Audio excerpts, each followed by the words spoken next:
Gates of Imagination presents Olalla by Robert Louis Stevenson, read by Arthur Lane. "Now," said the doctor, "my part is done, and I may say, with some vanity, well done. It remains only to get you out of this cold and poisonous city, and to give you 2 months of a pure air and an easy conscience. The last is your affair. To the first, I think I can help you. It falls indeed rather oddly. It was but the other day the Padre came in from the country, and as he and I are old friends, although of contrary professions, he applied to me in a matter of distress among some of his parishioners. This was a family, but you are ignorant of Spain, and even the names of our grandees are hardly known to you. Suffice it then that they were once great people, and are now fallen to the brink of destitution.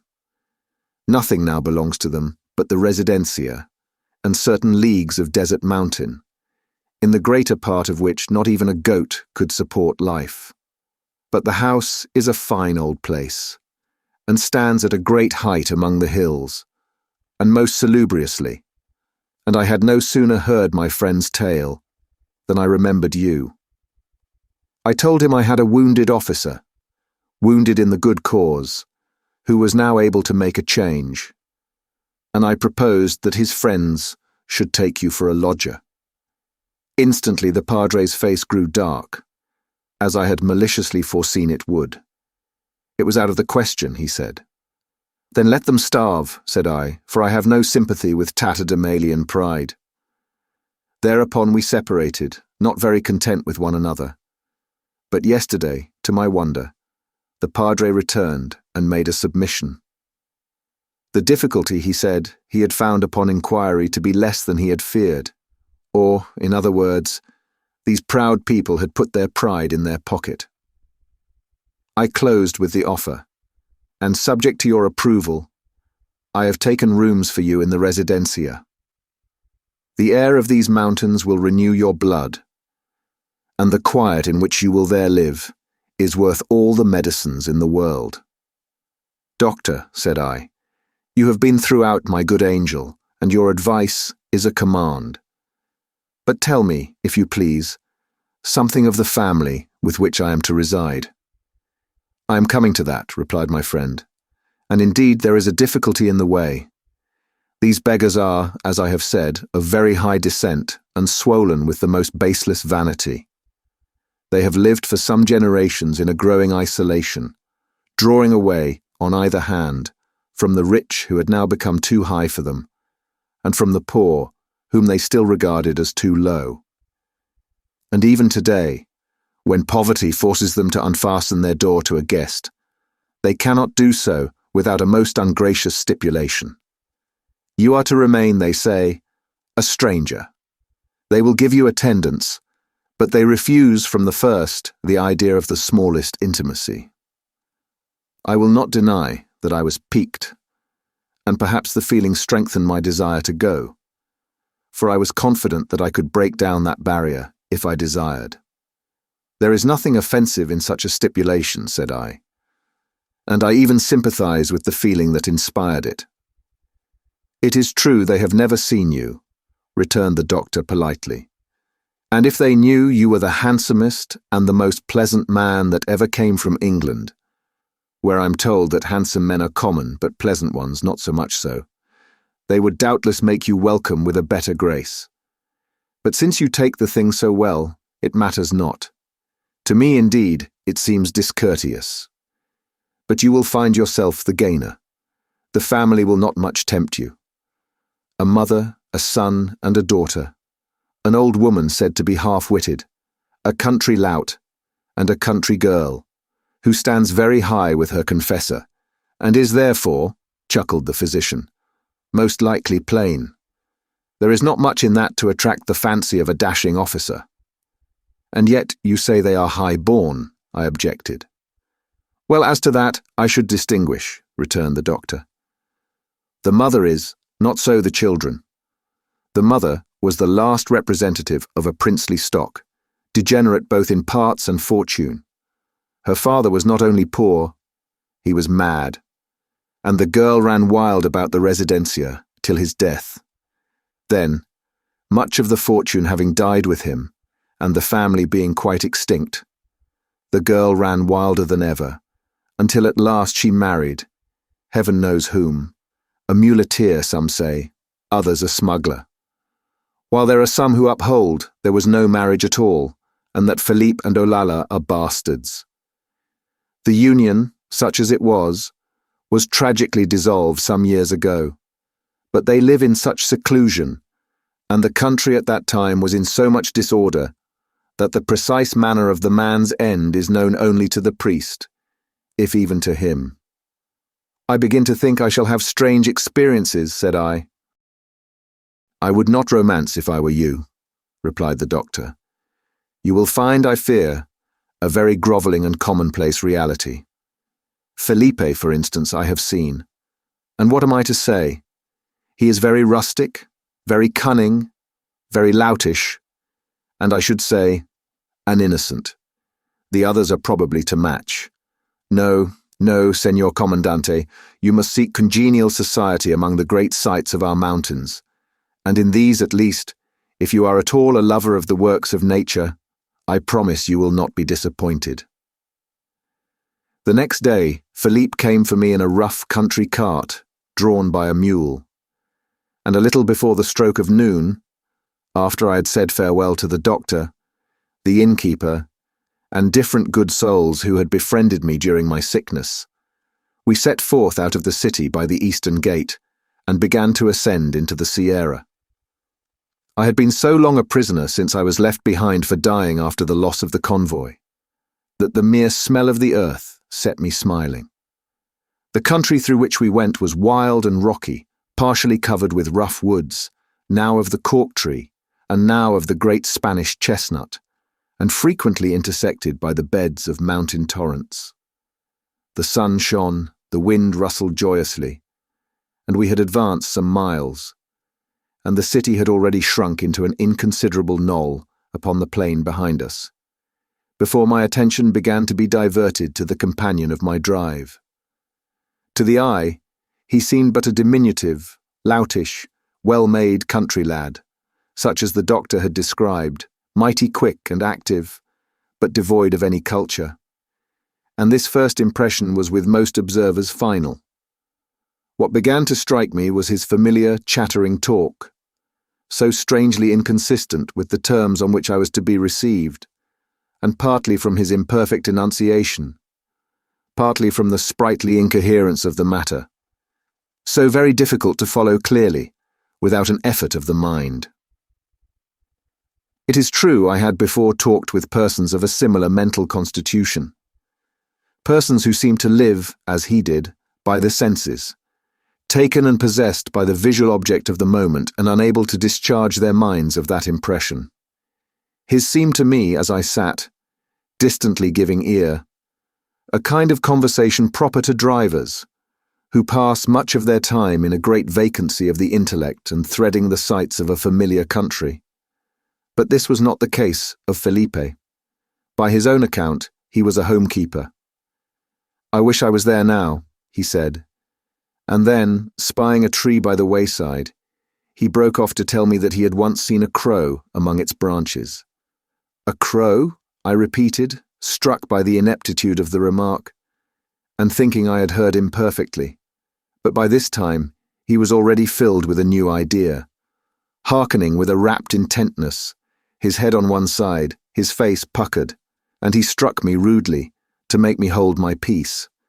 Then he smiled and shook his head. "What did you hear?" I asked. "Oh, it is all right," he said, and began encouraging his mule with cries that echoed unhumanly up the mountain walls. I looked at him more closely. He was superlatively well built, light and lithe and strong. He was well featured. His yellow eyes were very large, though perhaps not very expressive. Take him altogether, he was a pleasant-looking lad, and I had no fault to find with him, beyond that he was of a dusky hue and inclined to hairiness, two characteristics that I disliked. It was his mind that puzzled, and yet attracted me. The doctor's phrase, "an innocent," came back to me, and I was wondering if that were, after all, the true description, when the road began to go down into the narrow and naked chasm of a torrent. The waters thundered tumultuously in the bottom, and the ravine was filled full of the sound, the thin spray, and the claps of wind that accompanied their descent. The scene was certainly impressive, but the road was in that part very securely walled in. The mule went steadily forward, and I was astonished to perceive the paleness of terror in the face of my companion. The voice of that wild river was inconstant, now sinking lower as if in weariness, now doubling its hoarse tones. Momentary freshets seemed to swell its volume, sweeping down the gorge, raving and booming against the barrier walls, and I observed it was at each of these accessions to the clamour that my driver more particularly winced and blanched. Some thoughts of Scottish superstition and the river Kelpie passed across my mind. I wondered if perchance the like were prevalent in that part of Spain, and turning to Felipe, sought to draw him out. "What is the matter?" I asked. "Oh, I am afraid," he replied. "Of what are you afraid?" I returned. "This seems one of the safest places on this very dangerous road." "It makes a noise," he said, with a simplicity of awe that set my doubts at rest. The lad was but a child in intellect. His mind was like his body, active and swift, but stunted in development, and I began from that time forth to regard him with a measure of pity, and to listen at first with indulgence, and at last even with pleasure, to his disjointed babble. By about 4 in the afternoon, we had crossed the summit of the mountain line, said farewell to the western sunshine, and began to go down upon the other side, skirting the edge of many ravines and moving through the shadow of dusky woods. There rose upon all sides the voice of falling water, not condensed and formidable as in the gorge of the river, but scattered and sounding gaily and musically from glen to glen. Here, too, the spirits of my driver mended, and he began to sing aloud in a falsetto voice and with a singular bluntness of musical perception, never true either to melody or key, but wandering at will, and yet somehow with an effect that was natural and pleasing, like that of birds. As the dusk increased, I fell more and more under the spell of this artless warbling, listening and waiting for some articulate air, and still disappointed. And when at last I asked him what it was he sang, "Oh," cried he, "I am just singing." Above all, I was taken with a trick he had of unweariedly repeating the same note at little intervals. It was not so monotonous as you would think, or at least not disagreeable, and it seemed to breathe a wonderful contentment with what is, such as we love to fancy in the attitude of trees, or the quiescence of a pool. Night had fallen dark before we came out upon a plateau, and drew up a little after, before a certain lump of superior blackness, which I could only conjecture to be the residencia. Here, my guide, getting down from the cart, hooted and whistled for a long time in vain, until at last an old peasant man came towards us from somewhere in the surrounding dark, carrying a candle in his hand. By the light of this I was able to perceive a great arched doorway of a Moorish character. It was closed by iron-studded gates, in one of the leaves of which Felipe opened a wicket. The peasant carried off the cart to some outbuilding, but my guide and I passed through the wicket, which was closed again behind us, and by the glimmer of the candle passed through a court, up a stone stair, along a section of an open gallery, and up more stairs again, until we came at last to the door of a great and somewhat bare apartment. This room, which I understood was to be mine, was pierced by 3 windows, lined with some lustrous wood disposed in panels, and carpeted with the skins of many savage animals. A bright fire burned in the chimney, and shed abroad a changeful flicker. Close up to the blaze there was drawn a table, laid for supper, and in the far end a bed stood ready. I was pleased by these preparations, and said so to Felipe, and he, with the same simplicity of disposition that I held already remarked in him, warmly re-echoed my praises. "A fine room," he said, "a very fine room. And fire, too. Fire is good. It melts out the pleasure in your bones. And the bed," he continued, carrying over the candle in that direction. "See what fine sheets. How soft. How smooth. Smooth." And he passed his hand again and again over their texture, and then laid down his head and rubbed his cheeks among them with a grossness of content that somehow offended me. I took the candle from his hand, for I feared he would set the bed on fire, and walked back to the supper table, where, perceiving a measure of wine, I poured out a cup and called to him to come and drink of it. He started to his feet at once and ran to me with a strong expression of hope. But when he saw the wine, he visibly shuddered. "Oh no," he said, "not that. That is for you. I hate it." "Very well, senor," said I. "Then I will drink to your good health, and to the prosperity of your house and family. Speaking of which," I added after I had drunk, "shall I not have the pleasure of laying my salutations in person at the feet of the senora, your mother?"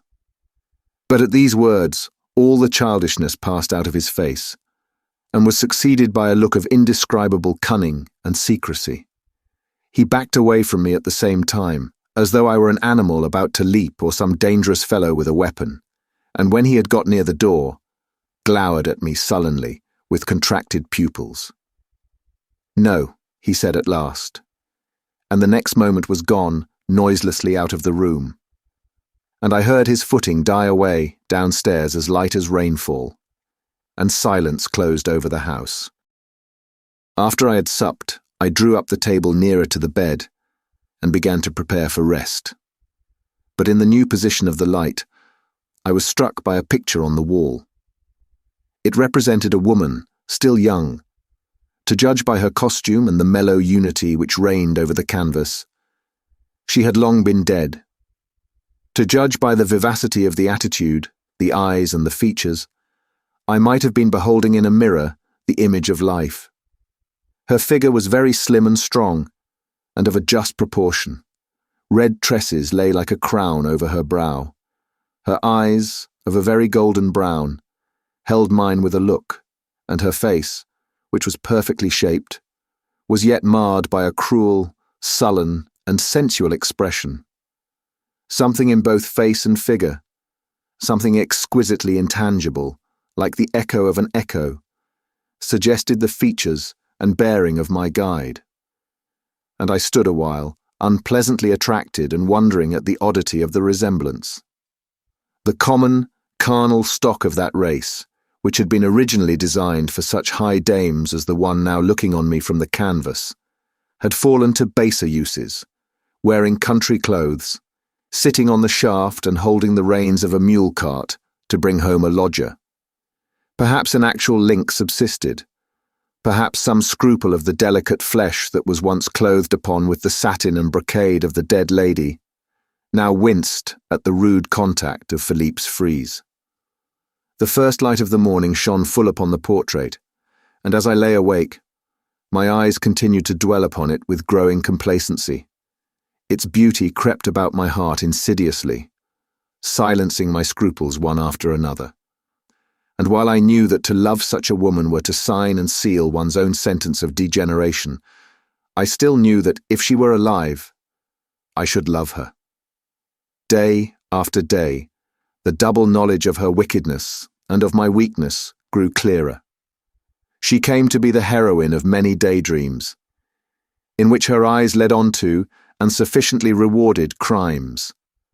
She cast a dark shadow on my fancy, and when I was out in the free air of heaven, taking vigorous exercise and healthily renewing the current of my blood, it was often a glad thought to me that my enchantress was safe in the grave, her wand of beauty broken, her lips closed in silence, her philtre spilt. And yet I had a half-lingering terror that she might not be dead after all, but re-arisen in the body of some descendant. Felipe served my meals in my own apartment, and his resemblance to the portrait haunted me. At times it was not. At times, upon some change of attitude or flash of expression, it would leap out upon me like a ghost. It was above all in his ill tempers that the likeness triumphed. He certainly liked me.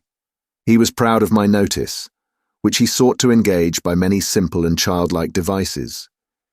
He loved to sit close before my fire, talking his broken talk or singing his odd, endless, wordless songs, and sometimes drawing his hand over my clothes with an affectionate manner of caressing that never failed to cause in me an embarrassment of which I was ashamed. But for all that, he was capable of flashes of causeless anger and fits of sturdy sullenness. At a word of reproof, I have seen him upset the dish of which I was about to eat, and this not surreptitiously, but with defiance, and similarly at a hint of inquisition. I was not unnaturally curious, being in a strange place and surrounded by staring people. But at the shadow of a question, he shrank back, lowering and dangerous. Then it was that, for a fraction of a second, this rough lad might have been the brother of the lady in the frame. But these humours were swift to pass, and the resemblance died along with them. In these first days I saw nothing of anyone but Philippe, unless the portrait is to be counted, and since the lad was plainly of weak mind, and had moments of passion, it may be wondered that I bore his dangerous neighbourhood with equanimity. As a matter of fact, it was for some time irksome, but it happened before long that I obtained over him so complete a mastery as set my disquietude at rest. It fell in this way. He was by nature slothful, and much of a vagabond, and yet he kept by the house, and not only waited upon my wants, but laboured every day in the garden or small farm to the south of the residencia. Here he would be joined by the peasant whom I had seen on the night of my arrival, and who dwelt at the far end of the enclosure, about half a mile away, in a rude outhouse. But it was plain to me that, of these two, it was Felipe who did most, and though I would sometimes see him throw down his spade and go to sleep among the very plants he had been digging, his constancy and energy were admirable in themselves, and still more so since I was well assured they were foreign to his disposition and the fruit of an ungrateful effort. But while I admired, I wondered what had called forth in a lad so shuttle-witted this enduring sense of duty. How was it sustained, I asked myself, and to what length did it prevail over his instincts? The priest was possibly his inspirer, but the priest came one day to the residencia. I saw him both come and go, after an interval of close upon an hour, from a knoll where I was sketching, and all that time Felipe continued to labour undisturbed in the garden. At last, in a very unworthy spirit, I determined to debauch the lad from his good resolutions, and waylaying him at the gate, easily persuaded him to join me in a ramble. It was a fine day, and the woods to which I led him were green and pleasant and sweet-smelling and alive with the hum of insects. Here he discovered himself in a fresh character, mounting up to heights of gaiety that abashed me, and displaying an energy and grace of movement that delighted the eye. He leaped, he ran round me in mere glee. He would stop, and look and listen, and seem to drink in the world like a cordial, and then he would suddenly spring into a tree with one bound and hang and gambol there like one at home. Little as he said to me, and that of not much import, I have rarely enjoyed more stirring company. The sight of his delight was a continual feast. The speed and accuracy of his movements pleased me to the heart, and I might have been so thoughtlessly unkind as to make a habit of these wants, had not chance prepared a very rude conclusion to my pleasure. By some swiftness or dexterity, the lad captured a squirrel in a tree-top.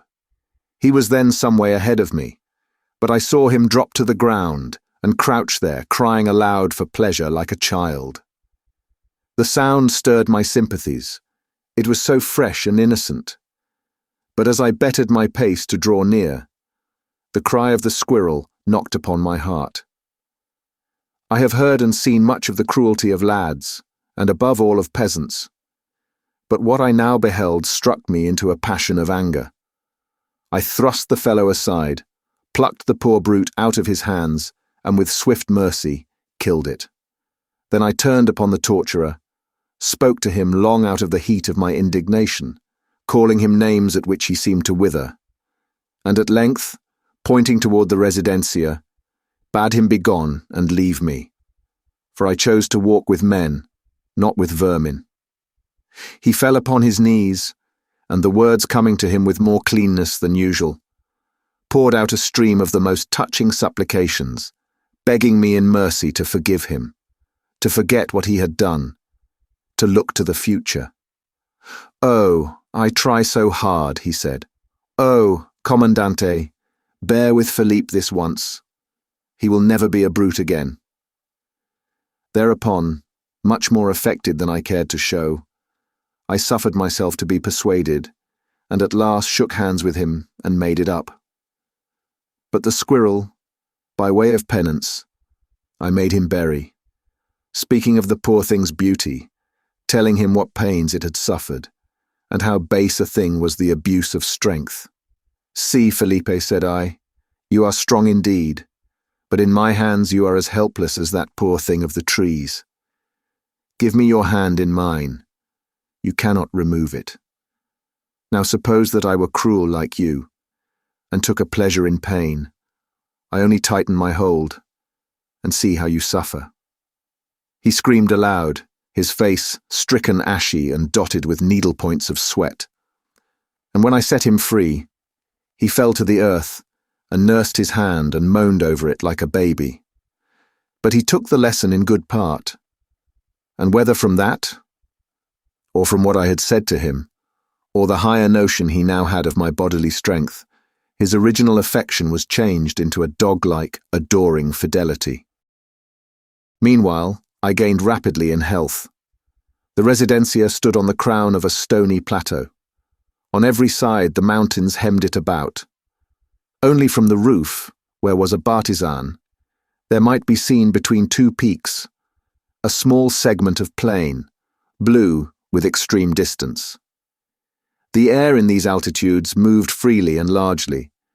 Great clouds congregated there and were broken up by the wind and left in tatters on the hilltops.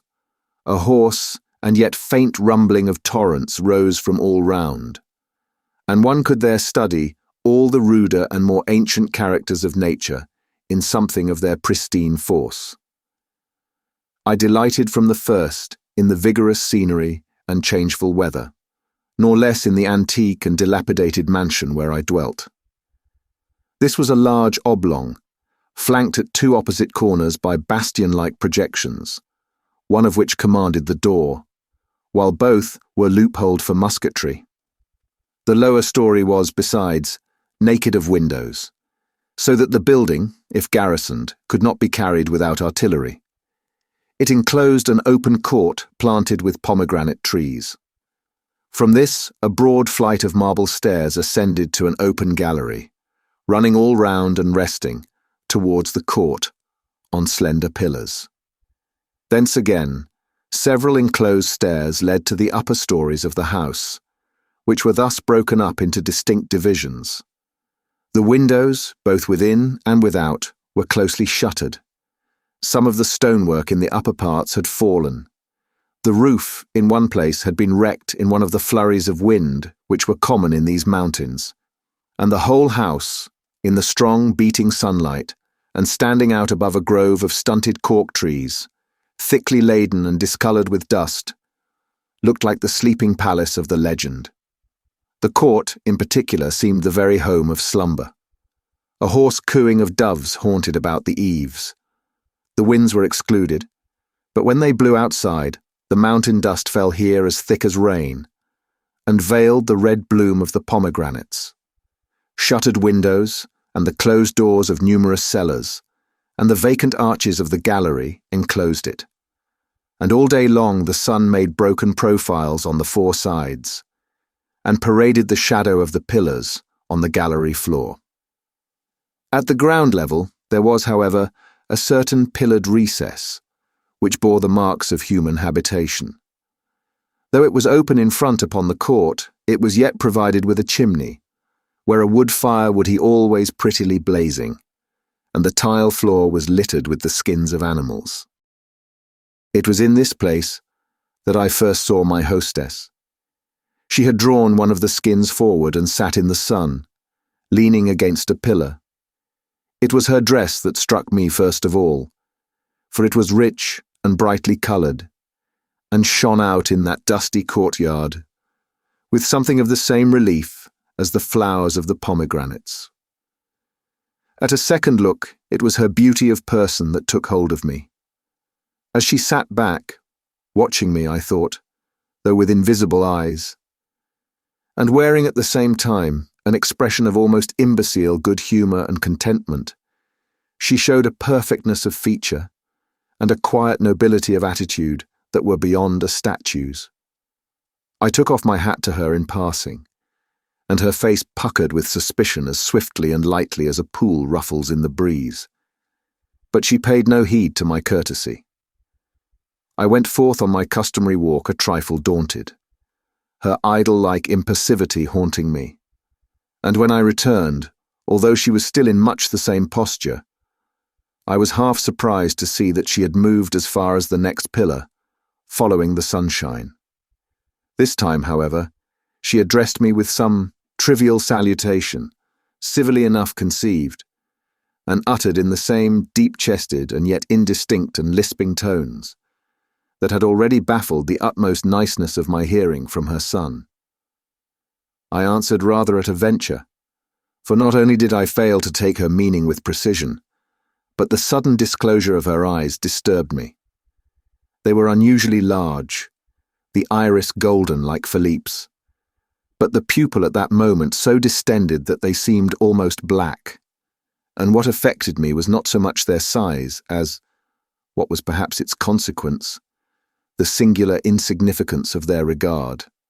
A look more blankly stupid I have never met. My eyes dropped before it even as I spoke, and I went on my way upstairs to my own room, at once baffled and embarrassed. Yet when I came there and saw the face of the portrait, I was again reminded of the miracle of family descent. My hostess was indeed both older and fuller in person. Her eyes were of a different colour. Her face, besides, was not only free from the ill significance that offended and attracted me in the painting, it was devoid of either good or bad, a moral blank expressing literally naught. And yet there was a likeness, not so much speaking as immanent, not so much in any particular feature as upon the whole.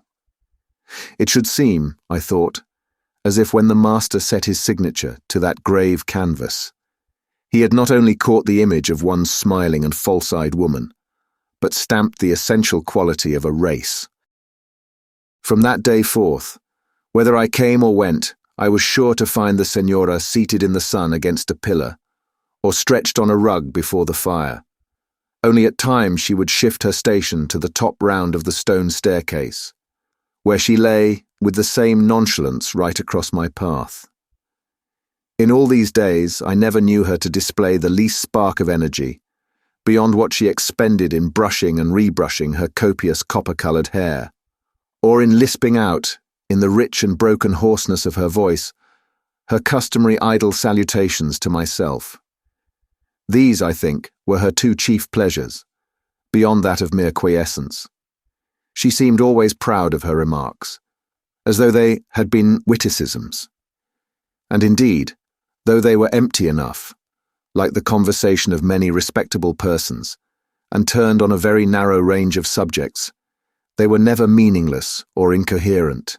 Nay, they had a certain beauty of their own, breathing as they did of her entire contentment.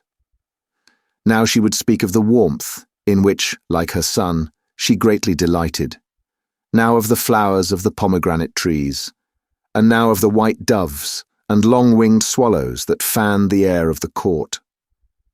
The birds excited her. As they raked the eaves in their swift flight, or skimmed sidelong past her with a rush of wind, she would sometimes stir and sit a little up, and seemed to awaken from her doze of satisfaction. But for the rest of her days, she lay luxuriously folded on herself and sunk in sloth and pleasure. Her invincible content at first annoyed me, but I came gradually to find repose in the spectacle, until at last it grew to be my habit to sit down beside her 4 times in the day, both coming and going, and to talk with her sleepily, I scarce knew of what. I'd come to like her dull, almost animal neighbourhood. Her beauty and her stupidity soothed and amused me. I began to find a kind of transcendental good sense in her remarks, and her unfathomable good nature moved me to admiration and envy. The liking was returned. She enjoyed my presence half unconsciously, as a man in deep meditation may enjoy the babbling of a brook. I can scarce say she brightened when I came, for satisfaction was written on her face eternally, as on some foolish statues, but I was made conscious of her pleasure by some more intimate communication than the sight. And one day, as I sat within reach of her on the marble step, she suddenly shot forth one of her hands and patted mine.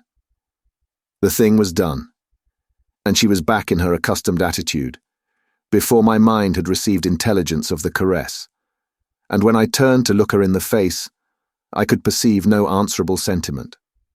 It was plain she attached no moment to the act, and I blamed myself for my own more uneasy consciousness. The sight and, if I may so call it, the acquaintance of the mother confirmed the view I had already taken of the son. The family blood had been impoverished, perhaps by long inbreeding, which I knew to be a common error among the proud and the exclusive.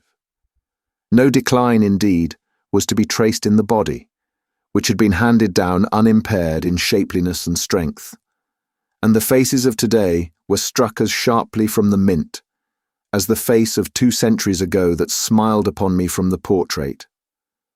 But the intelligence, that more precious heirloom, was degenerate. The treasure of ancestral memory ran low, and it had required the potent plebeian crossing of a muleteer or mountain contrabandista to raise what approached hebetude in the mother into the active oddity of the son. Yet of the two, it was the mother I preferred.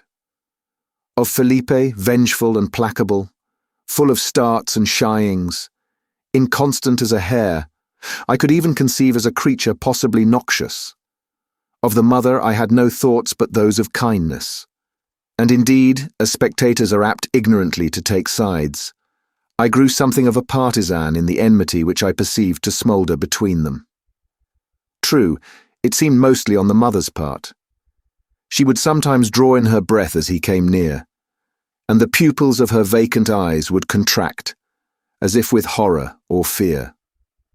Her emotions, such as they were much upon the surface and readily shared, and this latent repulsion occupied my mind and kept me wondering on what grounds it rested, and whether the son was certainly in fault. I had been about 10 days in the residencia, when there sprang up a high and harsh wind, carrying clouds of dust. It came out of malarious lowlands, and over several snowy sierras. The nerves of those on whom it blew were strung and jangled. Their eyes smarted with the dust. Their legs ached under the burthen of their body, and the touch of one hand upon another grew to be odious. The wind, besides, came down the gullies of the hills and stormed about the house with a great, hollow buzzing and whistling that was wearisome to the ear and dismally depressing to the mind. It did not so much blow in gusts as with the steady sweep of a waterfall, so that there was no remission of discomfort while it blew. But higher upon the mountain, it was probably of a more variable strength, with accesses of fury, for there came down at times a far-off wailing, infinitely grievous to hear. And at times, on one of the high shelves or terraces, there would start up and then disperse, a tower of dust, like the smoke of an explosion. I no sooner awoke in bed than I was conscious of the nervous tension and depression of the weather, and the effect grew stronger as the day proceeded. It was in vain that I resisted. In vain that I set forth upon my customary morning's walk. The irrational, unchanging fury of the storm had soon beat down my strength and wrecked my temper, and I returned to the residencia, glowing with dry heat and foul and gritty with dust. The court had a forlorn appearance. Now and then a glimmer of sun fled over it.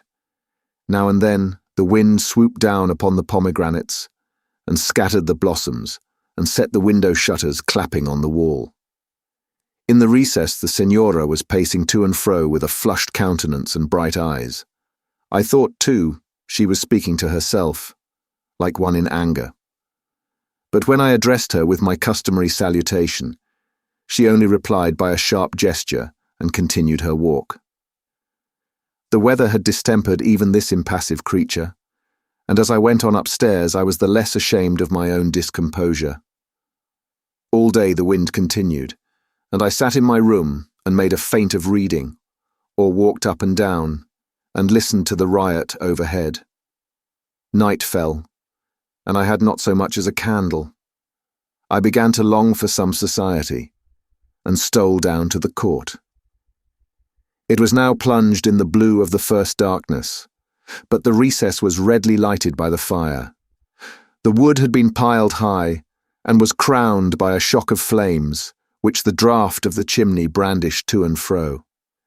In this strong and shaken brightness, the senora continued pacing from wall to wall with disconnected gestures, clasping her hands, stretching forth her arms, throwing back her head as in appeal to heaven.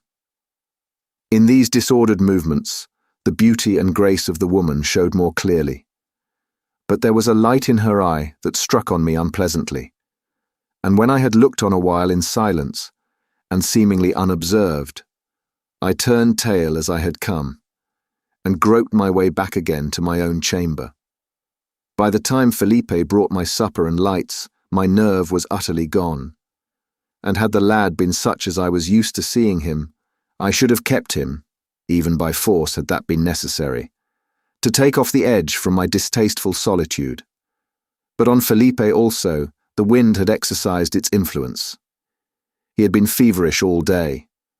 Now that the night had come, he was fallen into a low and tremulous humour that reacted on my own. The sight of his scared face, his starts and pallors and sudden hearkenings unstrung me, and when he dropped and broke a dish, I fairly leaped out of my seat. "I think we are all mad today," said I, affecting to laugh. "It is the black wind," he replied dolefully. "You feel as if you must do something, and you don't know what it is." I noted the aptness of the description. But indeed, Philippe had sometimes a strange felicity in rendering into words the sensations of the body.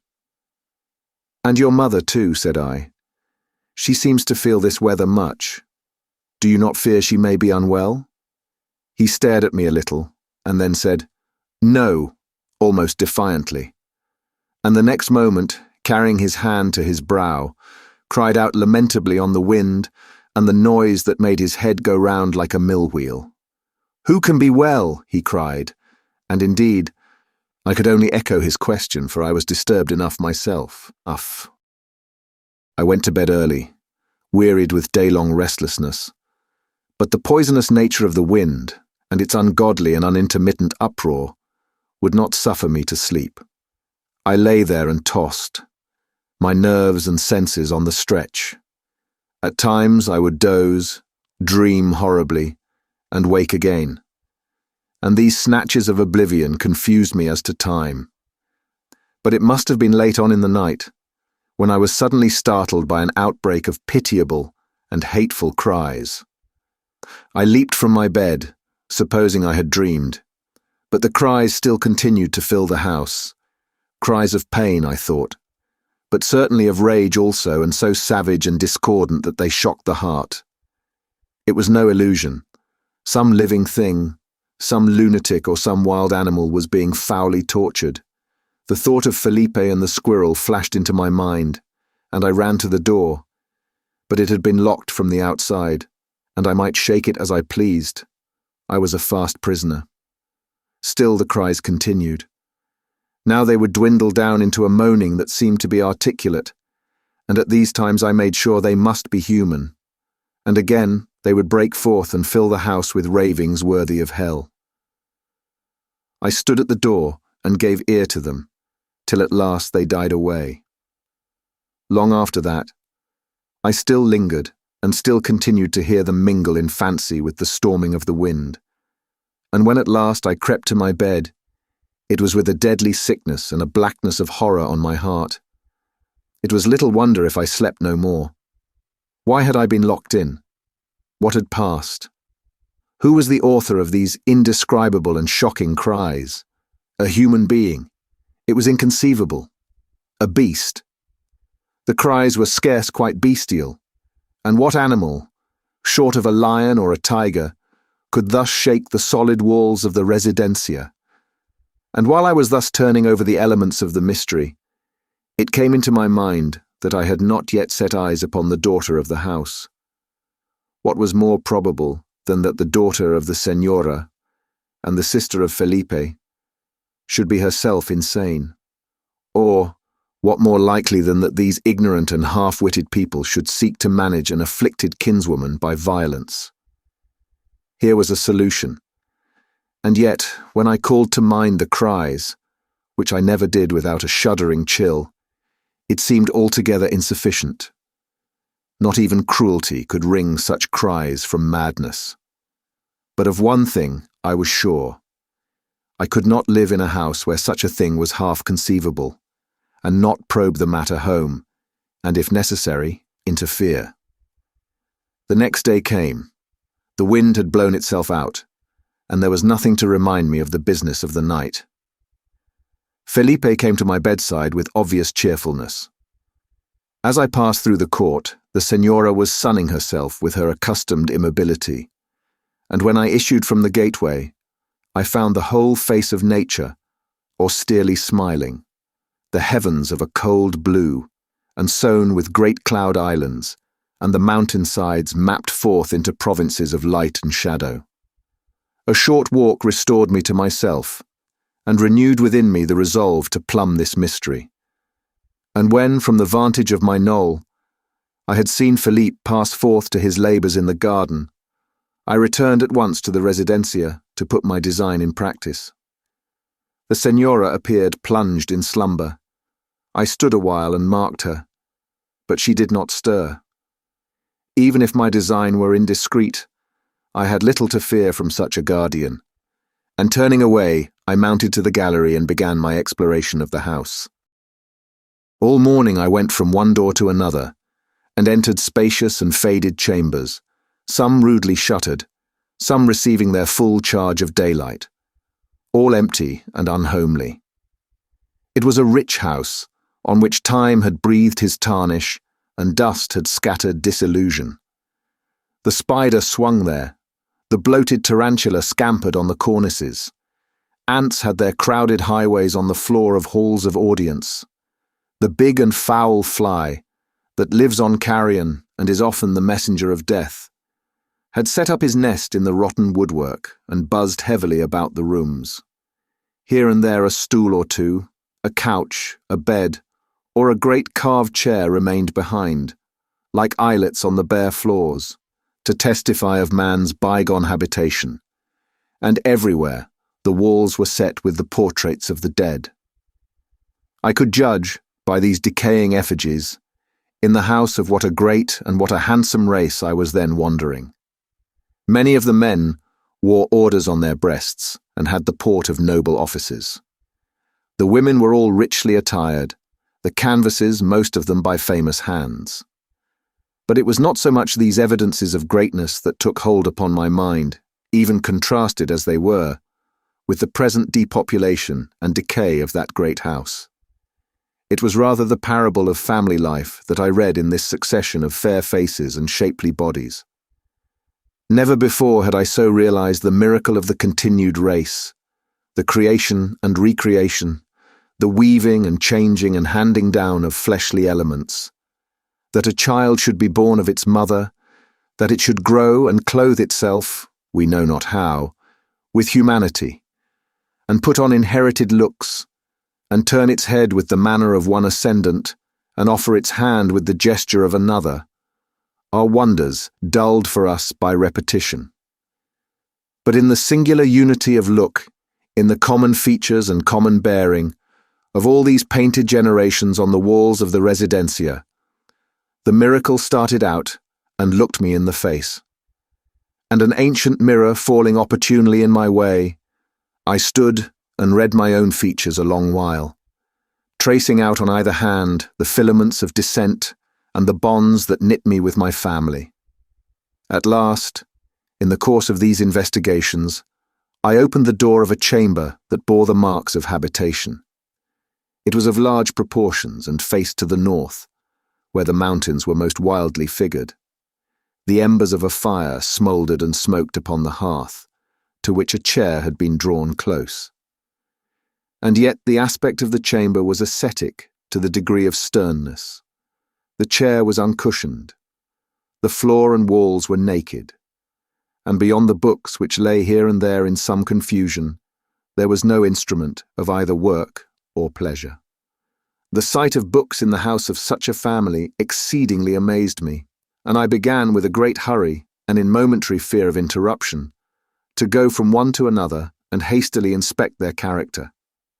They were of all sorts, devotional, historical, and scientific, but mostly of a great age and in the Latin tongue. Some I could see to bear the marks of constant study. Others had been torn across and tossed aside as if in petulance or disapproval. Lastly, as I cruised about that empty chamber, I espied some papers written upon with pencil on a table near the window. An unthinking curiosity led me to take one up. It bore a copy of verses, very roughly metered in the original Spanish, and which I may render somewhat thus. Pleasure approached with pain and shame, grief with a wreath of lilies came. Pleasure showed the lovely sun. Jesu dear, how sweet it shone. Grief with her worn hand pointed on, Jesu dear to thee. Shame and confusion at once fell on me, and laying down the paper, I beat an immediate retreat from the apartment. Neither Philippe nor his mother could have read the books, nor written these rough but feeling verses. It was plain I had stumbled with sacrilegious feet into the room of the daughter of the house. God knows my own heart most sharply punished me for my indiscretion. The thought that I had thus secretly pushed my way into the confidence of a girl so strangely situated, and the fear that she might somehow come to hear of it, oppressed me like guilt. I blamed myself besides for my suspicions of the night before, wondered that I should ever have attributed those shocking cries to one of whom I now conceived as of a saint, spectral of mien, wasted with maceration, bound up in the practices of a mechanical devotion, and dwelling in a great isolation of soul with her incongruous relatives. And as I leaned on the balustrade of the gallery and looked down into the bright close of pomegranates and at the gaily dressed and somnolent woman, who just then stretched herself and delicately licked her lips as in the very sensuality of sloth, my mind swiftly compared the scene with the cold chamber looking northward on the mountains, where the daughter dwelt. That same afternoon, as I sat upon my knoll, I saw the padre enter the gates of the residencia. The revelation of the daughter's character had struck home to my fancy, and almost blotted out the horrors of the night before. But at sight of this worthy man, the memory revived. I descended then from the knoll, and making a circuit among the woods, posted myself by the wayside to await his passage. As soon as he appeared, I stepped forth and introduced myself as the lodger of the residencia. He had a very strong, honest countenance, on which it was easy to read the mingled emotions with which he regarded me, as a foreigner, a heretic, and yet one who had been wounded for the good cause. Of the family at the residencia he spoke with reserve, and yet with respect. I mentioned that I had not yet seen the daughter, whereupon he remarked that that was as it should be, and looked at me a little askance. Lastly, I plucked up courage to refer to the cries that had disturbed me in the night. He heard me out in silence, and then stopped and partly turned about, as though to mark beyond doubt that he was dismissing me. "Do you take tobacco powder?" said he, offering his snuff-box. And then, when I had refused, "I am an old man," he added, "and I may be allowed to remind you that you are a guest." "I have, then, your authority," I returned, firmly enough, although I flushed at the implied reproof, "to let things take their course, and not to interfere." He said yes, and with a somewhat uneasy salute turned and left me where I was. But he had done two things. He had set my conscience at rest, and he had awakened my delicacy. I made a great effort, once more dismissed the recollections of the night, and fell once more to brooding on my saintly poetess. At the same time, I could not quite forget that I had been locked in, and that night when Felipe brought me my supper, I attacked him warily on both points of interest. "I never see your sister," said I casually. "Oh no," said he, "she is a good girl," and his mind instantly veered to something else. "Your sister is pious, I suppose?" I asked in the next pause. "Oh," he cried, joining his hands with extreme fervour, "a saint! It is she that keeps me up." "You are very fortunate," said I. "For the most of us, I'm afraid, and myself among the number, are better at going down." "Señor," said Felipe earnestly, "I would not say that. You should not tempt your angel. If one goes down, where is he to stop?" "Why, Felipe," said I had no guess you were a preacher, and I may say a good one, but I suppose that is your sister's doing." He nodded at me, with round eyes. "Well then," I continued, "she has doubtless reproved you for your sin of cruelty." 12 times, he cried, for this was the phrase by which the odd creature expressed the sense of frequency. "And I told her you had done so. I remembered that," he added proudly, "and she was pleased." "Then, Felipe," said I, "what were those cries that I heard last night? For surely they were cries of some creature in suffering." "The wind," returned Felipe, looking in the fire. I took his hand in mine, at which, thinking it to be a caress, he smiled with a brightness of pleasure that came near disarming my resolve. But I trod the weakness down. "The wind," I repeated, and yet I think it was this hand, holding it up, that had first locked me in. The lad shook visibly, but answered never a word. "Well," said I am a stranger and a guest. It is not my part either to meddle or to judge in your affairs. In these you shall take your sister's counsel, which I cannot doubt to be excellent. But insofar as concerns my own, I will be no man's prisoner, and I demand that key." Half an hour later, my door was suddenly thrown open and the key tossed ringing on the floor. A day or two after, I came in from a walk a little before the point of noon. The señora was lying lapped in slumber on the threshold of the recess. The pigeons dozed below the eaves like snowdrifts. The house was under a deep spell of noontide quiet, and only a wandering and gentle wind from the mountains stole round the galleries, rustled among the pomegranates, and pleasantly stirred the shadows. Something in the stillness moved me to imitation, and I went very lightly across the court and up the marble staircase. My foot was on the topmost round, when a door opened, and I found myself face to face with Olalla. Surprise transfixed me. Her loveliness struck to my heart. She glowed in the deep shadow of the gallery, a gem of colour. Her eyes took hold upon mine and clung there, and bound us together like the joining of hands. And the moments we thus stood face to face, drinking each other in, were sacramental and the wedding of souls.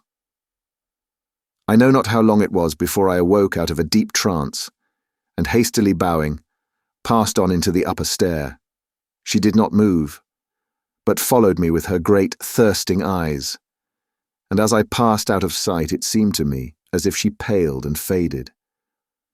In my own room, I opened the window and looked out, and could not think what change had come upon that austere field of mountains that it should thus sing and shine under the lofty heaven. I had seen her, Olalla, and the stone crags answered, Olalla, and the dumb, unfathomable azure answered, Olalla. The pale saint of my dreams had vanished forever, and in her place I beheld this maiden on whom God had lavished the richest colours and the most exuberant energies of life, whom he had made active as a deer, slender as a reed, and in whose great eyes he had lighted the torches of the soul. The thrill of her young life, strung like a wild animal's, had entered into me. The force of soul that had looked out from her eyes and conquered mine mantled about my heart and sprang to my lips in singing. She passed through my veins. She was one with me. I will not say that this enthusiasm declined. Rather, my soul held out in its ecstasy as in a strong castle, and was there besieged by cold and sorrowful considerations. I could not doubt but that I loved her at first sight, and already with a quivering ardour that was strange to my experience. What then was to follow? She was the child of an afflicted house, the Señora's daughter, the sister of Felipe. She bore it even in her beauty. She had the lightness and swiftness of the one, swift as an arrow, light as dew. Like the other, she shone on the pale background of the world with the brilliancy of flowers. I could not call by the name of brother that half-witted lad, nor by the name of mother, that immovable and lovely thing of flesh, whose silly eyes and perpetual simper now recurred to my mind like something hateful. And if I could not marry, what then? She was helplessly unprotected. Her eyes, in that single and long glance which had been all our intercourse, had confessed a weakness equal to my own. But in my heart, I knew her for the student of the cold northern chamber, and the writer of the sorrowful lines. And this was a knowledge to disarm a brute. To flee was more than I could find courage for, but I registered a vow of unsleeping circumspection. As I turned from the window, my eyes alighted on the portrait. It had fallen dead, like a candle after sunrise. It followed me with eyes of paint. I knew it to be like, and marvelled at the tenacity of type in that declining race. But the likeness was swallowed up in difference. I remembered how it had seemed to me a thing unapproachable in the life, a creature rather of the painter's craft than of the modesty of nature, and I marvelled at the thought, and exulted in the image of Olalla. Beauty I had seen before, and not been charmed, and I had been often drawn to women, who were not beautiful except to me. But in Olalla all that I desired and had not dared to imagine was united. I did not see her the next day, and my heart ached and my eyes longed for her, as men long for morning. But the day after, when I returned, about my usual hour, she was once more on the gallery, and our looks once more met and embraced. I would have spoken, I would have drawn near to her, but strongly as she plucked at my heart, drawing me like a magnet, something yet more imperious withheld me, and I could only bow and pass by, and she, leaving my salutation unanswered, only followed me with her noble eyes. I had now her image by rote, and as I conned the traits in memory, it seemed as if I read her very heart. She was dressed with something of her mother's coquetry and love of positive colour. Her robe, which I know she must have made with her own hands, clung about her with a cunning grace. After the fashion of that country, besides, her bodice stood open in the middle, in a long slit, and here, in spite of the poverty of the house, a gold coin, hanging by a ribbon, lay on her brown bosom. These were proofs, had any been needed, of her inborn delight in life, and her own loveliness. On the other hand, in her eyes that hung upon mine, I could read depth beyond depth of passion and sadness, lights of poetry and hope, blacknesses of despair, and thoughts that were above the earth. It was a lovely body, but the inmate, the soul, was more than worthy of that lodging. Should I leave this incomparable flower to wither unseen on these rough mountains? Should I despise the great gift offered me in the eloquent silence of her eyes? Here was a soul immured. Should I not burst its prison? All side considerations fell off from me. Were she the child of Herod, I swore I should make her mine. And that very evening I set myself, with a mingled sense of treachery and disgrace, to captivate the brother. Perhaps I read him with more favourable eyes. Perhaps the thought of his sister always summoned up the better qualities of that imperfect soul. But he had never seemed to me so amiable, and his very likeness to Olalla, while it annoyed, yet softened me. A third day passed in vain, an empty desert of hours. I would not lose a chance, and loitered all afternoon in the court where, to give myself a countenance, I spoke more than usual with the Senora. God knows it was with a most tender and sincere interest that I now studied her, and even as for Philippe, so now for the mother, I was conscious of a growing warmth of toleration. And yet I wondered. Even while I spoke with her, she would doze off into a little sleep, and presently awake again without embarrassment. And this composure staggered me.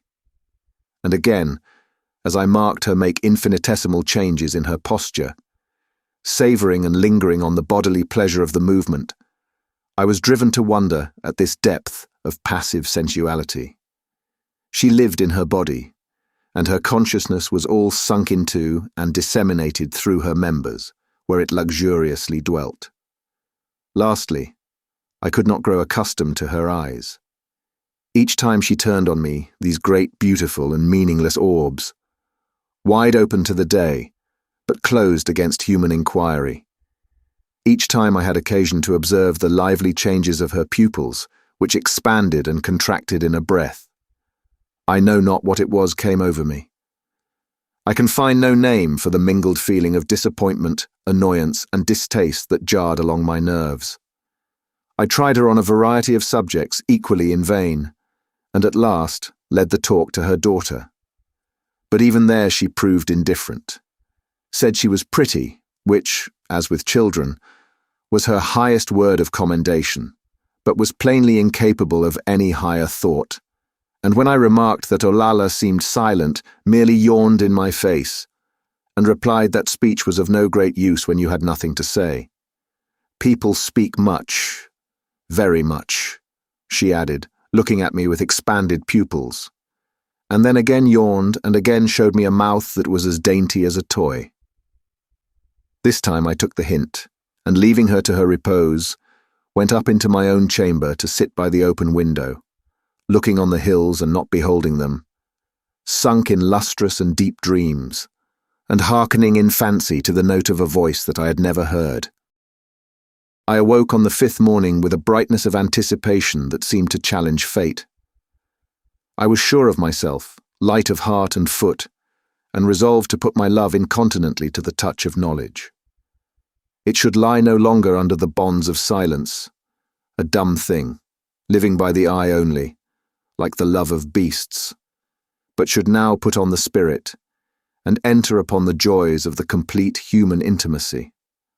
I thought of it with wild hopes, like a voyager to El Dorado, into that unknown and lovely country of her soul. I no longer trembled to adventure. Yet when I did indeed encounter her, the same force of passion descended on me, and at once submerged my mind.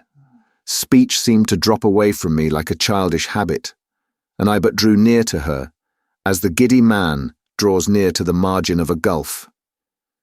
She drew back from me a little as I came, but her eyes did not waver from mine, and these lured me forward. At last, when I was already within reach of her, I stopped. Words were denied me. If I advanced, I could but clasp her to my heart in silence, and all that was sane in me, all that was still unconquered, revolted against the thought of such an accost. So we stood for a second, all our life in our eyes, exchanging salvos of attraction and yet each resisting, and then, with a great effort of the will, and conscious at the same time of a sudden bitterness of disappointment, I turned and went away in the same silence. What power lay upon me that I could not speak? And she, why was she also silent? Why did she draw away before me dumbly, with fascinated eyes? Was this love? Or was it a mere brute attraction, mindless and inevitable, like that of the magnet for the steel? We had never spoken, we were wholly strangers, and yet an influence, strong as the grasp of a giant, swept us silently together. On my side, it filled me with impatience, and yet I was sure that she was worthy. I had seen her books, read her verses, and thus, in a sense, divined the soul of my mistress. But on her side, it struck me almost cold. Of me, she knew nothing but my bodily favour. She was drawn to me as stones fall to the earth. The laws that rule the earth conducted her, unconsenting, to my arms, and I drew back at the thought of such a bridal, and began to be jealous for myself. It was not thus that I desired to be loved, and then I began to fall into a great pity for the girl herself.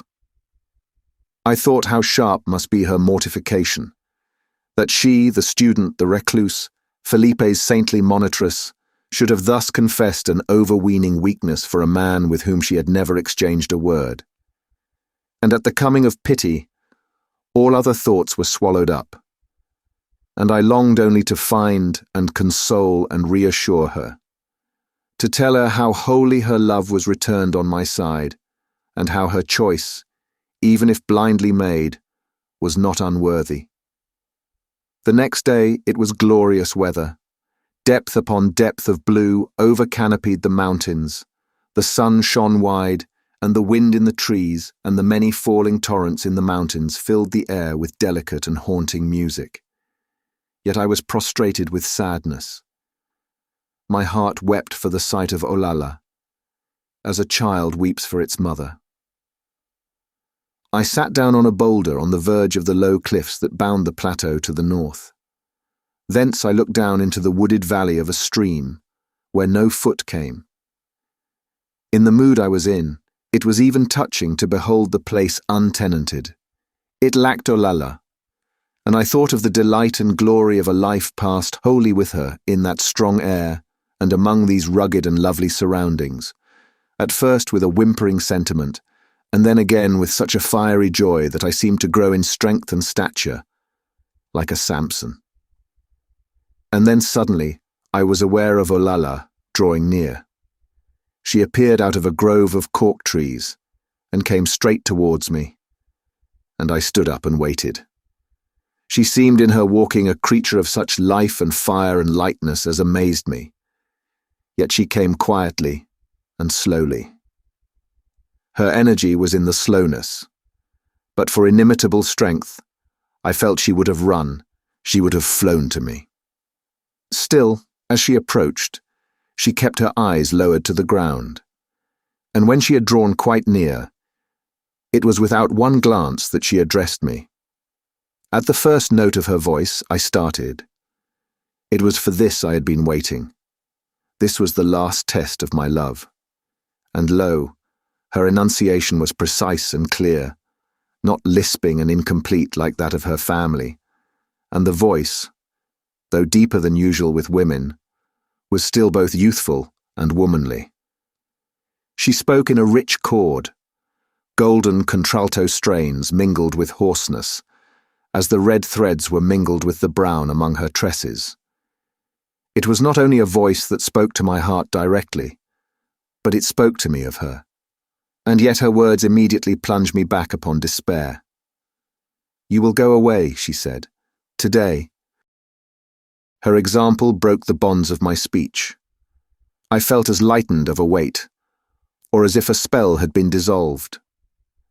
I know not in what words I answered, but standing before her on the cliffs, I poured out the whole ardour of my love, telling her that I lived upon the thought of her slept only to dream of her loveliness, and would gladly forswear my country, my language, and my friends, to live forever by her side.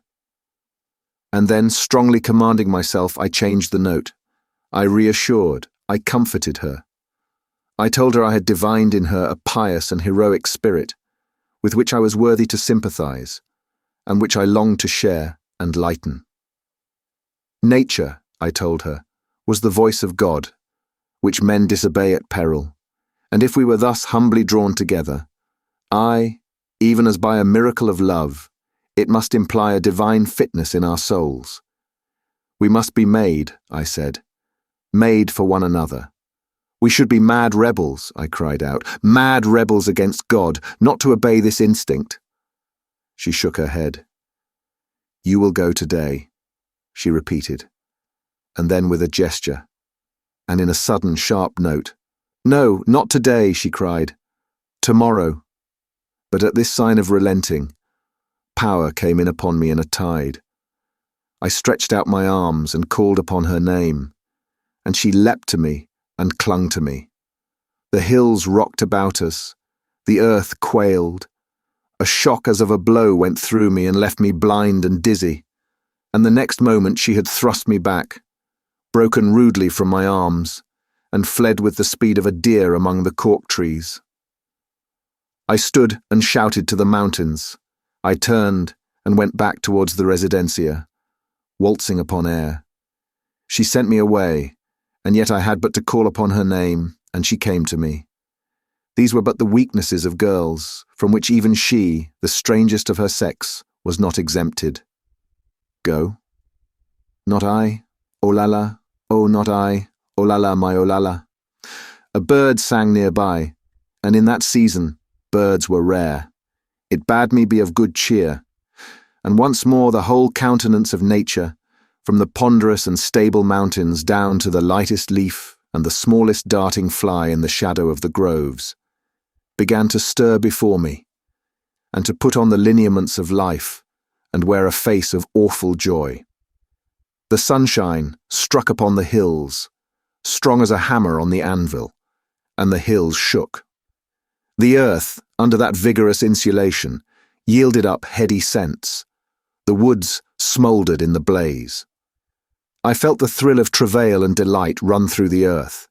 Something elemental, something rude, violent, and savage in the love that sang in my heart, was like a key to nature's secrets, and the very stones that rattled under my feet appeared alive and friendly. Olalla.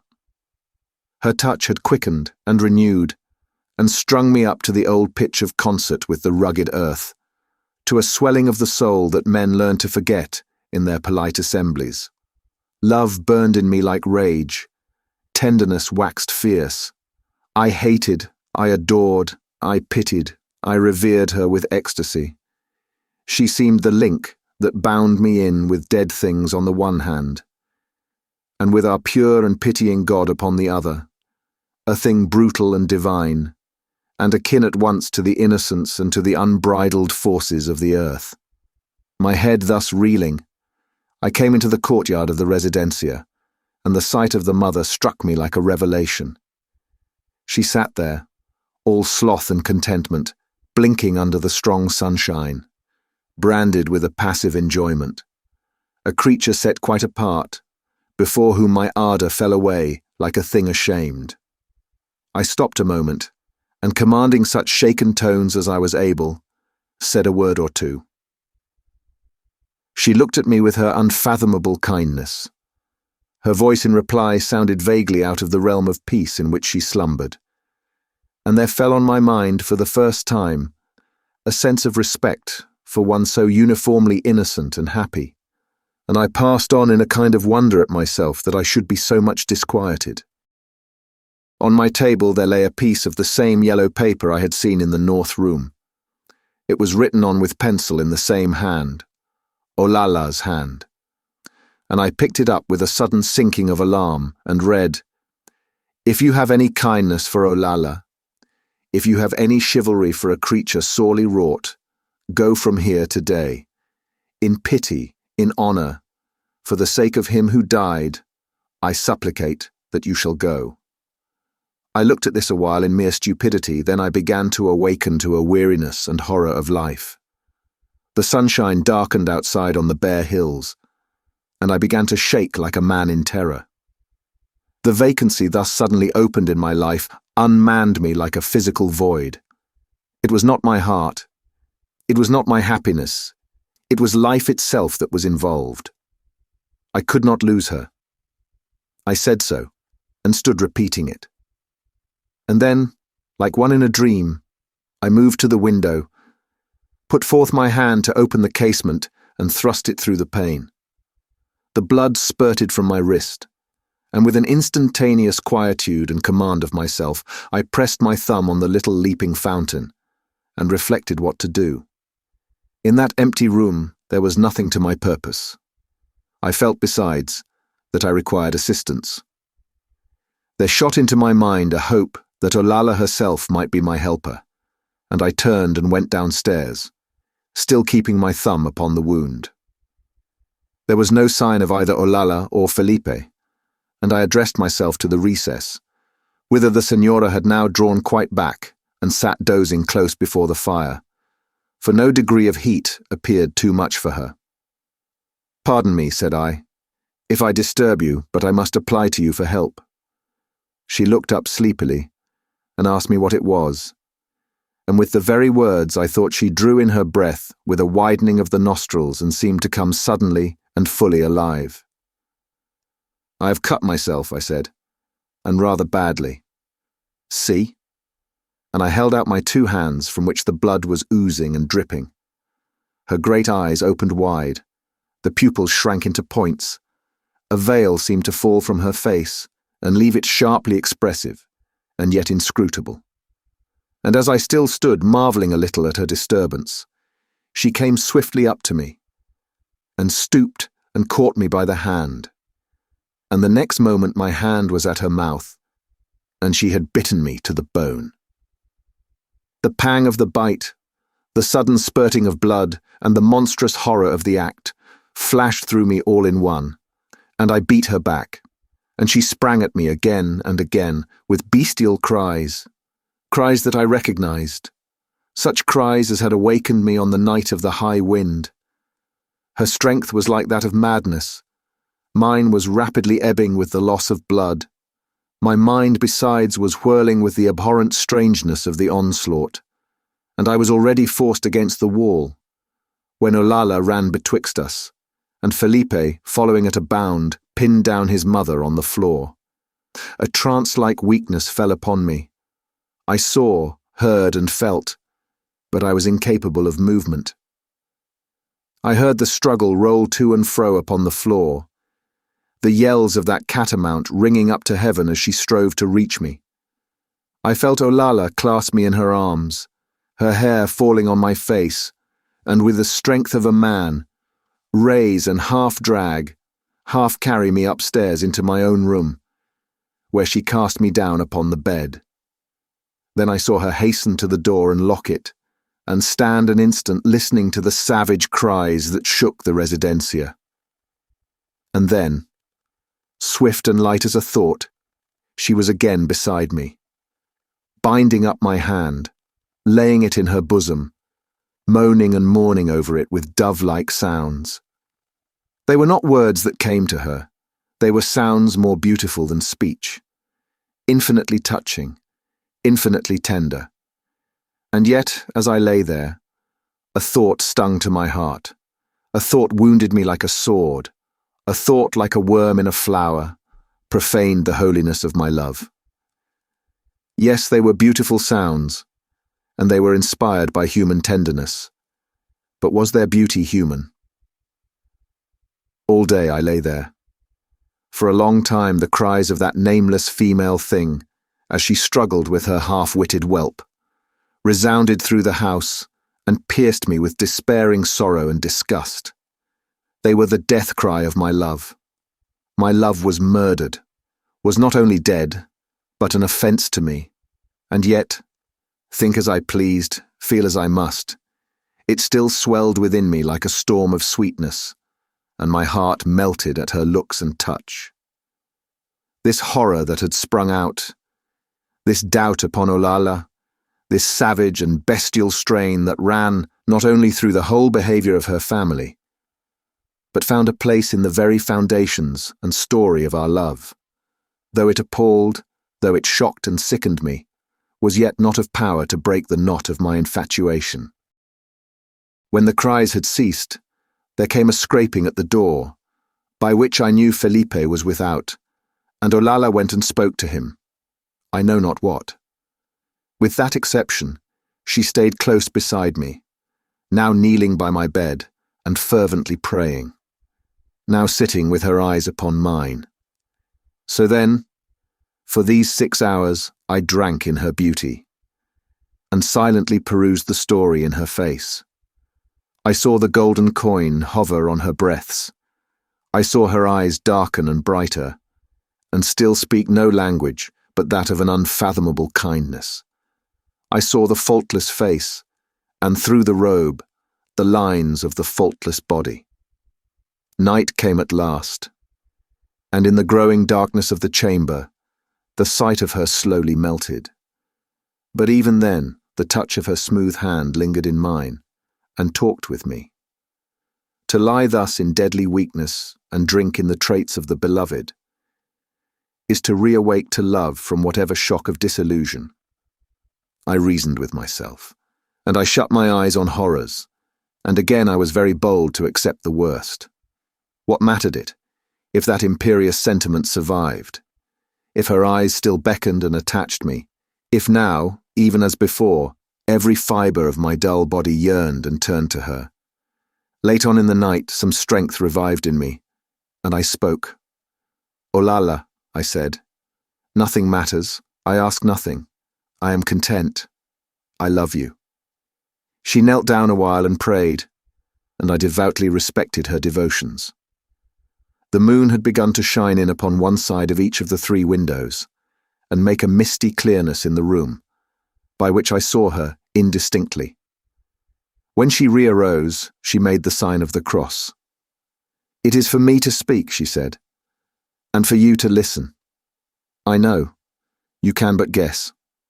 I prayed, how I prayed for you to leave this place. I begged it of you, and I know you would have granted me even this, or if not, oh, let me think so. I love you," I said. "And yet you have lived in the world," she said, after a pause. "You are a man and wise, and I am but a child. Forgive me if I seem to teach, who am as ignorant as the trees of the mountain, but those who learn much do but skim the face of knowledge. They seize the laws, they conceive the dignity of the design. The horror of the living fact fades from their memory. It is we who sit at home with evil who remember, I think, and are warned and pity. Go rather, go now, and keep me in mind. So I shall have a life in the cherished places of your memory, a life as much my own as that which I lead in this body." "I love you," I said once more, and reaching out my weak hand, took hers, and carried it to my lips and kissed it. Nor did she resist, but winced a little, and I could see her look upon me with a frown that was not unkindly, only sad and baffled.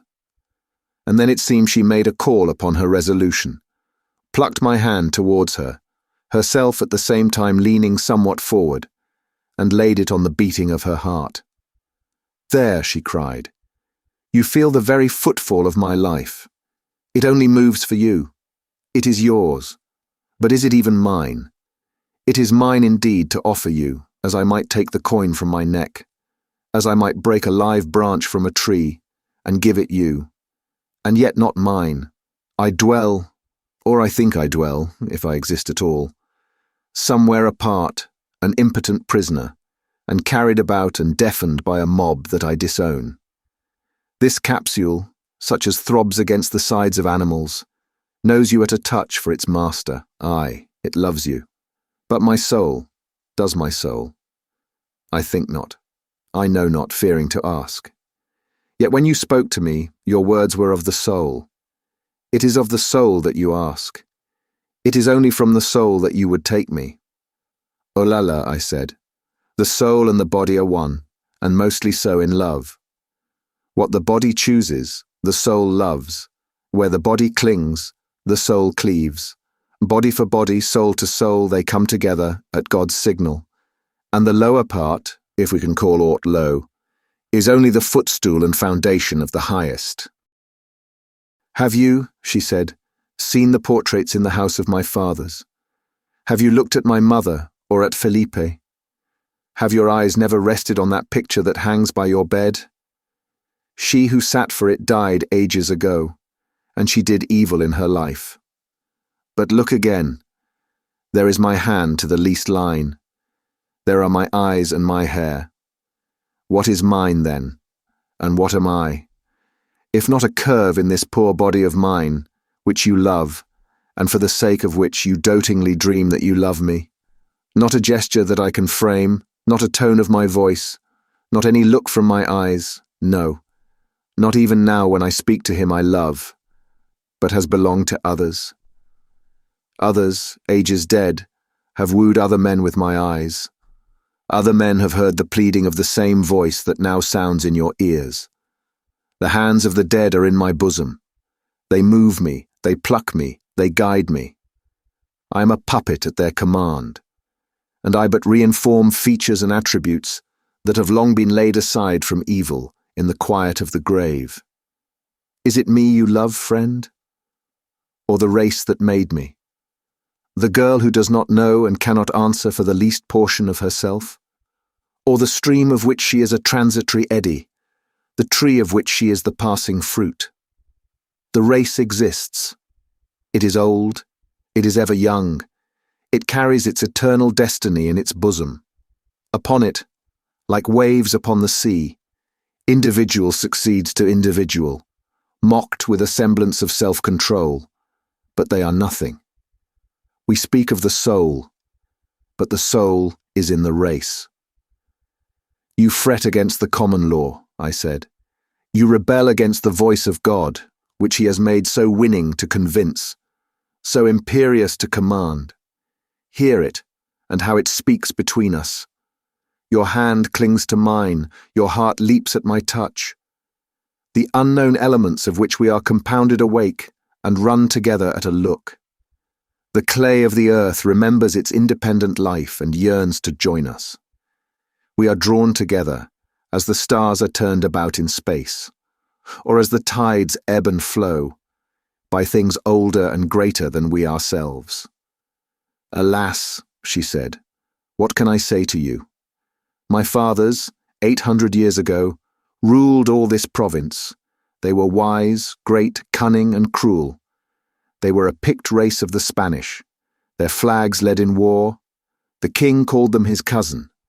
The people, when the rope was slung for them, or when they returned and found their hovels smoking, blasphemed their name.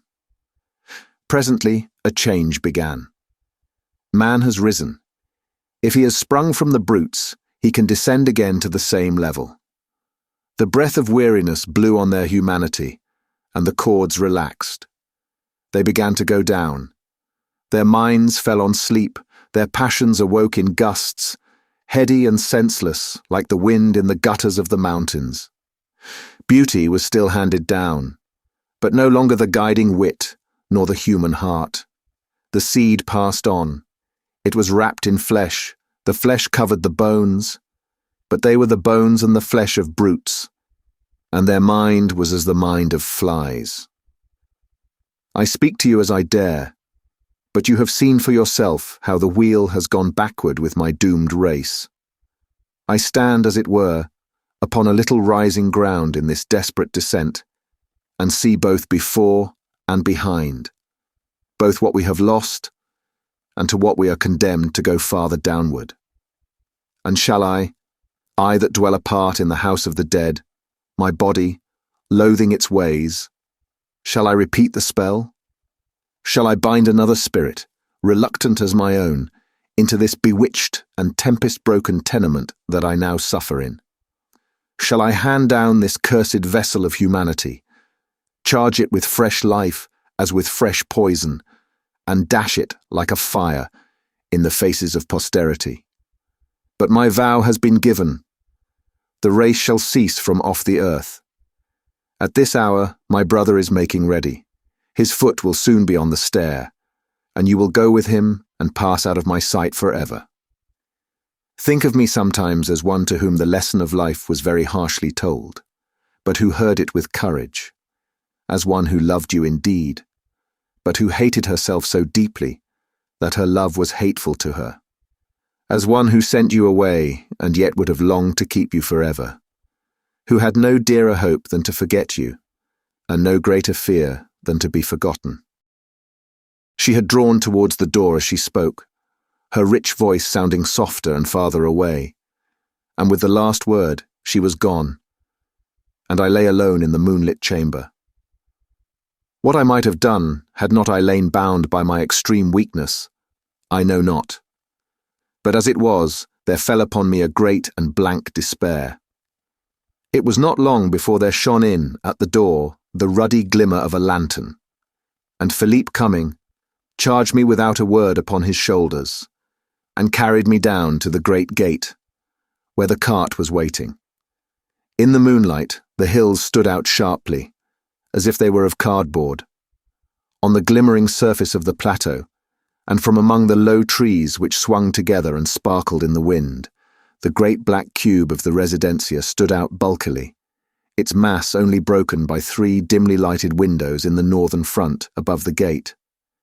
They were Olalla's windows, and as the cart jolted onwards, I kept my eyes fixed upon them till, where the road dipped into a valley, they were lost to my view forever. Felipe walked in silence beside the shafts, but from time to time he would cheek the mule and seem to look back upon me, and at length drew quite near and laid his hand upon my head. There was such kindness in the touch, and such a simplicity, as of the brutes, that tears broke from me like the bursting of an artery. "Felipe," I said, "take me where they will ask no questions." He said never a word, but he turned his mule about, end for end, retraced some part of the way we had gone, and striking into another path, led me to the mountain village, which was, as we say in Scotland, the Kirkton of that thinly peopled district. Some broken memories dwell in my mind of the day breaking over the plain, of the cart stopping, of arms that helped me down, of a bare room into which I was carried, and of a swoon that fell upon me like sleep. The next day, and the days following, the old priest was often at my side with his snuff-box and prayer book, and after a while, when I began to pick up strength, he told me that I was now on a fair way to recovery, and must as soon as possible hurry my departure, whereupon, without naming any reason, he took snuff and looked at me sideways. I did not affect ignorance. I knew he must have seen Olalla. "Sir," said I, "you know that I do not ask in wantonness. What of that family?" He said they were very unfortunate, that it seemed a declining race, and that they were very poor and had been much neglected. "But she has not," I said. "Thanks doubtless to yourself, she is instructed and wise beyond the use of women." "Yes," he said, "the señorita is well informed, but the family has been neglected." "The mother?" I queried. "Yes, the mother too," said the padre, taking snuff. "But Felipe is a well-intentioned lad." "The mother is odd?" I asked. "Very odd," replied the priest. "I think, sir, we beat about the bush," said I. "You must know more of my affairs than you allow. You must know my curiosity to be justified on many grounds. Will you not be frank with me?" "My son," said the old gentleman, "I will be very frank with you on matters within my competence. On those of which I know nothing, it does not require much discretion to be silent. I will not fence with you. I take your meaning perfectly. And what can I say, but that we are all in God's hands, and that His ways are not as our ways. I have even advised with my superiors in the church, but they too were dumb. It is a great mystery." "Is she mad?" I asked. I will answer you according to my belief. She is not, returned the padre, or she was not. When she was young, God help me, I fear I neglected that wild lamb, she was surely sane. And yet, although it did not run to such heights, the same strain was already notable. It had been so before her in her father, ay, and before him. And this inclined me perhaps to think too lightly of it.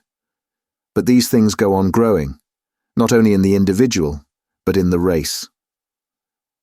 When she was young, I began, and my voice failed me for a moment, and it was only with a great effort that I was able to add, was she like Olalla? Now God forbid, exclaimed the padre, God forbid that any man should think so slightingly of my favourite penitent. No, the señorita, but for her beauty, which I wish most honestly she had less of, has not a hair's resemblance to what her mother was at the same age. I could not bear to have you think so, though heaven knows, it were perhaps better that you should. At this, I raised myself in bed, and opened my heart to the old man, telling him of our love and of her decision, owning my own horrors, my own passing fancies, but telling him that these were at an end, and with something more than a purely formal submission appealing to his judgment. He heard me very patiently and without surprise, and when I had done, he sat for some time silent. Then he began, "The church," and instantly broke off again to apologize. "I had forgotten, my child, that you were not a Christian," said he. "And indeed, upon a point so highly unusual, even the church can scarce be said to have decided. But would you have my opinion? The señorita is, in a matter of this kind, the best judge. I would accept her judgment." On the back of that he went away, nor was he thenceforward so assiduous in his visits. Indeed, even when I began to get about again, he plainly feared and deprecated my society, not as in distaste, but much as a man might be disposed to flee from the riddling sphinx. The villagers, too, avoided me. They were unwilling to be my guides upon the mountain. I thought they looked at me askance, and I made sure that the more superstitious crossed themselves on my approach. At first I set this down to my heretical opinions, but it began at length to dawn upon me that if I was thus redoubted, it was because I had stayed at the residencia. All men despise the savage notions of such peasantry, and yet I was conscious of a chill shadow that seemed to fall and dwell upon my love. It did not conquer, but I may not deny that it restrained my ardour. Some miles westward of the village there was a gap in the Sierra, from which the eye plunged direct upon the residencia, and thither it became my daily habit to repair. A wood crowned the summit, and just where the pathway issued from its fringes, it was overhung by a considerable shelf of rock, and that, in its turn, was surmounted by a crucifix of the size of life, and more than usually painful in design. This was my perch. Thence, day after day, I looked down upon the plateau and the great old house, and could see Felipe, no bigger than a fly, going to and fro about the garden. Sometimes mists would draw across the view and be broken up again by mountain winds. Sometimes the plain slumbered below me in unbroken sunshine. It would sometimes be all blotted out by rain. This distant post, these interrupted sights of the place where my life had been so strangely changed, suited the indecision of my humour. I passed whole days there, debating with myself the various elements of our position, now leaning to the suggestions of love, now giving an ear to prudence, and in the end halting irresolute between the two. One day, as I was sitting on my rock, there came by that way a somewhat gaunt peasant wrapped in a mantle. He was a stranger, and plainly did not know me even by repute, for instead of keeping the other side, he drew near and sat down beside me, and we had soon fallen in talk. Among other things, he told me he had been a muleteer, and in former years had much frequented these mountains. Later on, he had followed the army with his mules, had realized a competence, and was now living retired with his family. "Do you know that house?" I inquired, at last, pointing to the residencia, for I readily wearied of any talk that kept me from the thought of Olalla. He looked at me darkly and crossed himself. "Too well," he said. "It was there that one of my comrades sold himself to Satan. The Virgin shield us from temptations. He has paid the price. He is now burning in the reddest place in hell." A fear came upon me. I could answer nothing, and presently the man resumed, as if to himself. "Yes," he said. "Oh yes, I know it. I have passed its doors. There was snow upon the pass, the wind was driving it. Sure enough there was death that night upon the mountains, but there was worse, beside the hearth. I took him by the arm, Señor, and dragged him to the gate. I conjured him by all he loved and respected to go forth with me. I went on my knees before him in the snow, and I could see he was moved by my entreaty.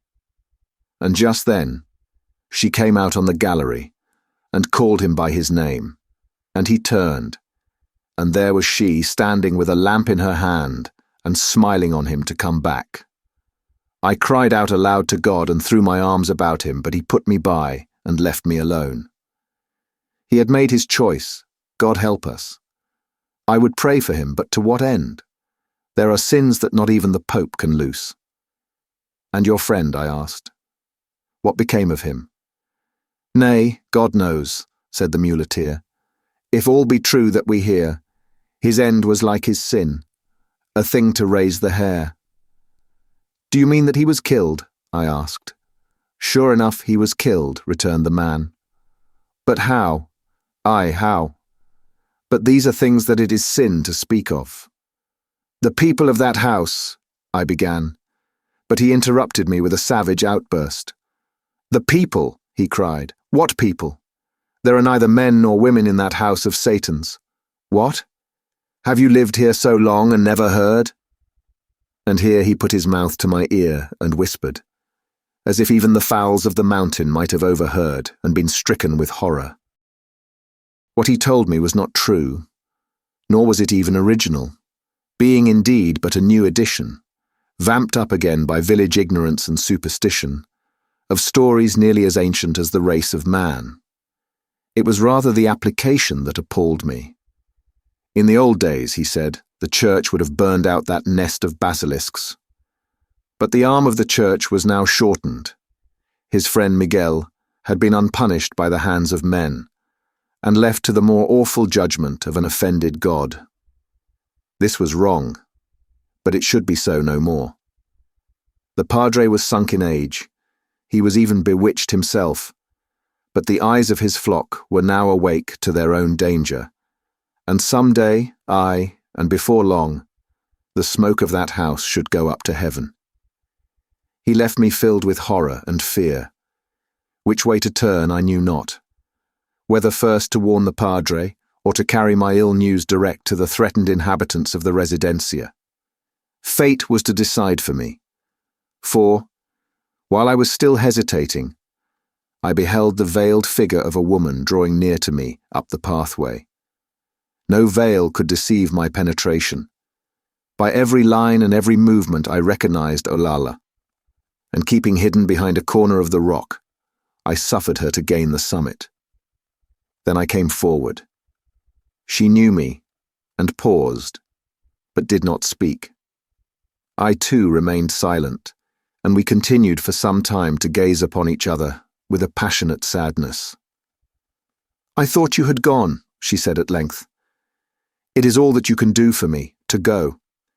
It is all I ever asked of you, and you still stay. But do you know that every day heaps up the peril of death, not only on your head, but on ours? A report has gone about the mountain. It is thought you love me, and the people will not suffer it." I saw she was already informed of her danger, and I rejoiced at it. "Olalla," I said, "I am ready to go this day, this very hour, but not alone." She stepped aside and knelt down before the crucifix to pray, and I stood by and looked now at her, and now at the object of her adoration, now at the living figure of the penitent, and now at the ghastly daubed countenance, the painted wounds, and the projected ribs of the image. The silence was only broken by the wailing of some large birds that circled sidelong, as if in surprise or alarm, about the summit of the hills. Presently, Olalla rose again, turned towards me, raised her veil, and still leaning with one hand on the shaft of the crucifix, looked upon me with a pale and sorrowful countenance. "I have laid my hand upon the cross," she said. "The Padre says you are no Christian, but look up for a moment with my eyes, and behold the face of the man of sorrows. We are all such as he was, the inheritors of sin. We must all bear and expiate a past which was not ours. There is in all of us, aye, even in me, a sparkle of the divine. Like him, we must endure for a little while, until morning returns bringing peace. Suffer me to pass on upon my way alone. It is thus that I shall be least lonely, counting for my friend him who is the friend of all the distressed. It is thus that I shall be the most happy, having taken my farewell of earthly happiness and willingly accepted sorrow for my portion." I looked at the face of the crucifix, and though I was no friend to images, and despised that imitative and grimacing art of which it was a rude example, some sense of what the thing implied was carried home to my intelligence. The face looked down upon me with a painful and deadly contraction, but the rays of a glory encircled it, and reminded me that the sacrifice was voluntary. It stood there, crowning the rock, as it still stands on so many highway sides, vainly preaching to passers-by, an emblem of sad and noble truths, that pleasure is not an end, but an accident, that pain is the choice of the magnanimous, that it is best to suffer all things and do well. I turned and went down the mountain in silence, and when I looked back for the last time before the wood closed about my path, I saw Olalla, still leaning on the crucifix. Thank you for listening. If you like our recordings, consider liking this video and subscribing to our channel so you don't miss any more audiobooks.